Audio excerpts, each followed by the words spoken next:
Hello प्यारे बच्चों, स्वागत है आप सभी को अपने पैरा से चैनल ज्ञान की दुनिया ऑनलाइन क्लासेस में। देखिए, आज के इस क्लास में हम लोग क्या करेंगे, समझेंगे कि बिहार बोर्ड 10वीं परीक्षा 2026 की तैयारी बेहतरीन ढंग से कैसे करें। देखिए, अगर आप भी बोर्ड एग्जाम 2026 में परीक्षा देने वाले हैं और क्लास 10th में है और 10th की तैयारी बेहतरीन ढंग से करना चाहते हैं, तो यह वीडियो आप सभी के लिए बेहद ही इम्पोर्टेंट है। देखिए, हम लोग समझेंगे कि क्लास 10th की तैयारी तो सभी लोग कर रहे हैं, लेकिन हम लोग बेहतरीन ढंग से कैसे करेंगे। सबसे पहले हम लोग समझते हैं।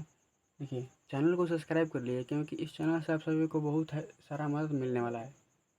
सबसे पहला पॉइंट है हम लोग का कि एक अच्छा टाइम टेबल बनाएं। क्या करें कि सबसे पहले एक अच्छा टाइम टेबल बनाएं।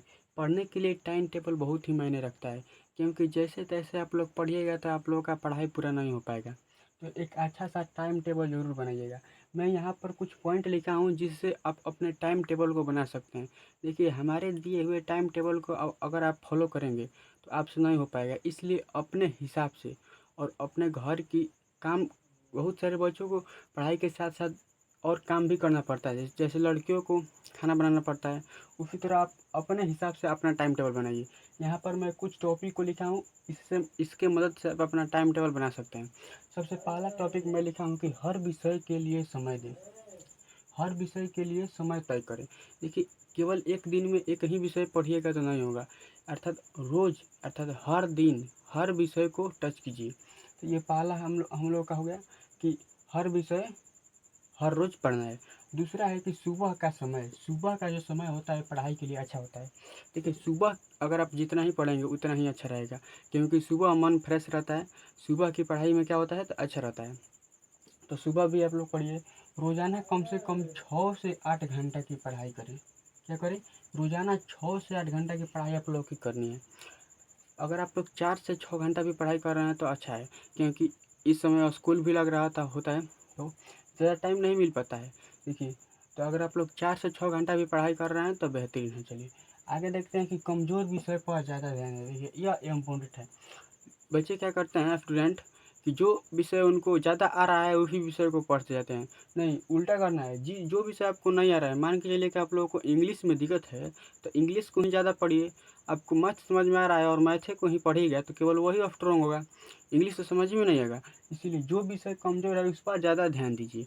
दूसरा हम लोग का पॉइंट टॉपिक है कि बोर्ड की पुस्तकों को प्राथमिकता दें। क्या करें कि बोर्ड की पुस्तक जो है, अर्थात जिस आप बोर्ड से पढ़ते हैं, मान के चलिए कि आप लोग बिहार बोर्ड से पढ़ते हैं, तो जो बिहार बोर्ड पुस्तकों की जारी की है उसकी उन पुस्तकों की प्राथमिकता दें। अलग अलग प्रकाशन की बुक भी पढ़ें, लेकिन क्या करें कि बिहार बोर्ड जो बुक जारी किया है उसके बाद पढ़ें। देखिए, इससे फ़ायदा क्या होता है कि बिहार बोर्ड के ज़्यादातर प्रश्न NCERT से ही आते हैं। बिहार बोर्ड परीक्षा में जितना प्रश्न होता है वो कहाँ से आते हैं तो NCERT से आते हैं। लगभग 90% क्वेश्चन कहाँ से आता है, 90% क्वेश्चन NCERT से ही आता है।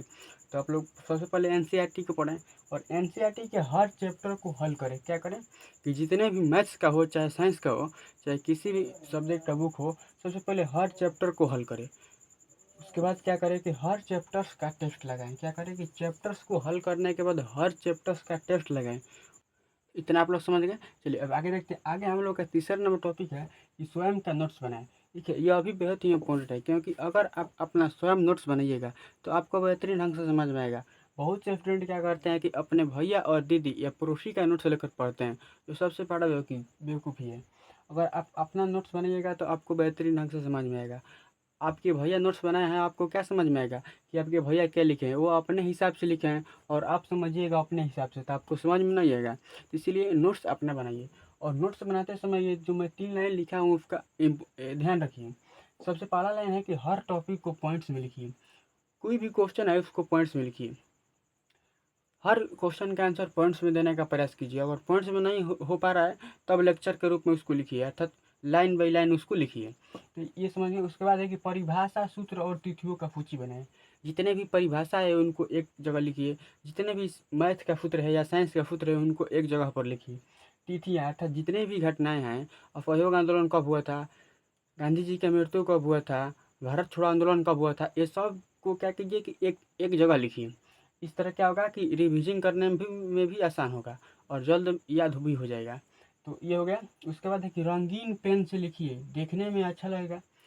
जब भी फेयर कीजिए, नोट्स बनाइए तो रंगीन पेन से लिखिए। एक ही पेन से केवल ब्लू ही और केवल ब्लैक ही से नहीं लिख दीजिए।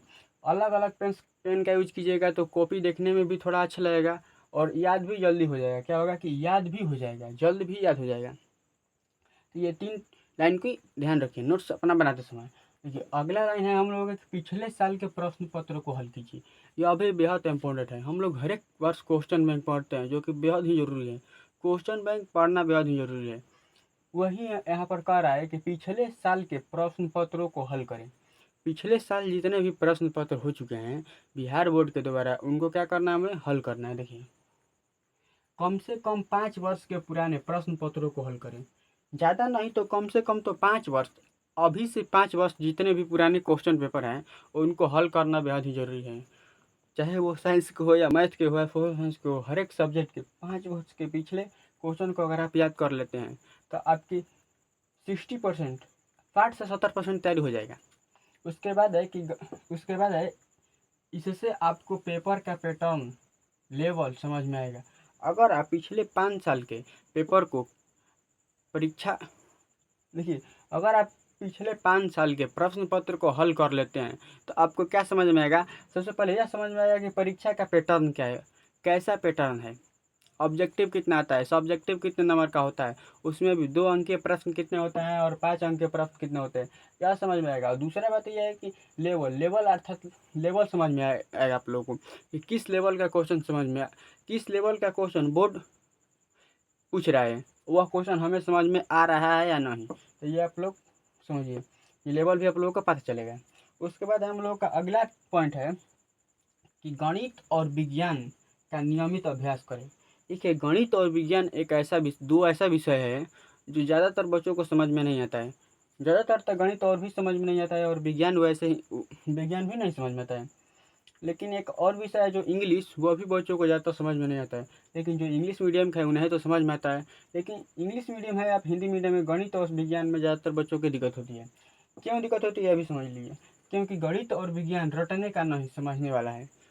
ये जो 2 विषय हैं गणित और विज्ञान, ये रटने वाले विषय वाला ही नहीं है। क्या है तो समझने वाले विषय हैं, इसे आप लोग समझ सकते हैं। तो इस दोनों विषयों का क्या क्या कीजिए कि आप लोग रोज़ पढ़ाई कीजिए। उसके बाद है कि हर फार्मूला के 4-5 सवालों को हल करें। देखिए गणित में भी फार्मूला होता है और विज्ञान में भी फार्मूला होता है। तो एक फार्मूला पर कम से कम 4 से 5 सवालों को आप लोग हल कीजिए। इस तरह क्या होगा कि फार्मूला भी याद हो जाएगा और क्वेश्चन भी बन जाएगा।